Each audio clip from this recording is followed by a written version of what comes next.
Greylock Associates presents The Art of Coaching in Business with Dr. Gary Schumann. Featuring Jack Nicholas, Herb Kelleher, Sarah Nash, Keith Lockhart, Lenny Wilkins, Jim Flick, and Mercedes Ellington.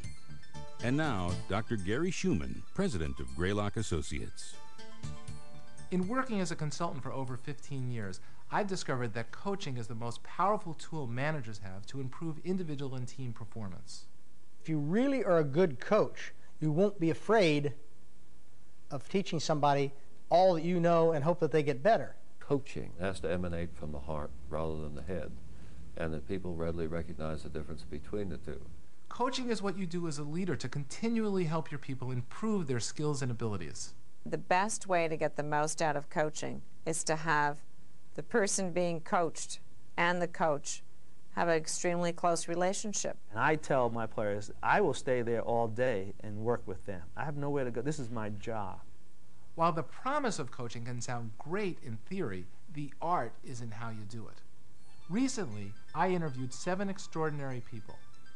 This video is their how-to story about what it takes to coach successfully at work.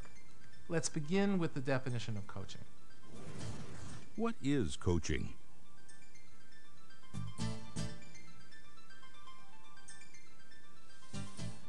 To me, coaching is helping the person gain the very best from the skills that they have inside themselves and are capable potentially of reaching. So I think all of us are a coach in some nature, whether we're parenting or whether we're in the business marketplace, wherever we are coaching people who are under us.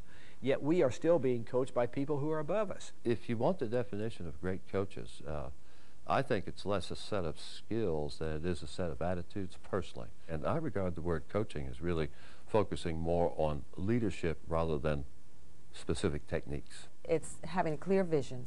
It's creating a feeling of trust. It's being a great communicator, and you must be completely optimistic. The conductor is a facilitator, and the conductor's first and foremost job is to make the job of everyone under him smooth as clockwork, easy. And the very best thing you can hope for as a conductor is to elicit the best individual performances out of all those people who are working for you. To me, a coach is not necessarily somebody that teaches you how to do something, but he's somebody who takes an interest in you, spends time with you, somebody you enjoy spending time with, somebody you have confidence, somebody who keeps your interest and increases your interest in whatever you're doing. If you're just espousing it as an intellectual exercise, they won't respond to it very well. Coaching has to emanate from the heart rather than the head, and that people readily recognize the difference between the two. It's having a clear vision. It's creating a feeling of trust. It's being a great communicator, and you must be completely optimistic.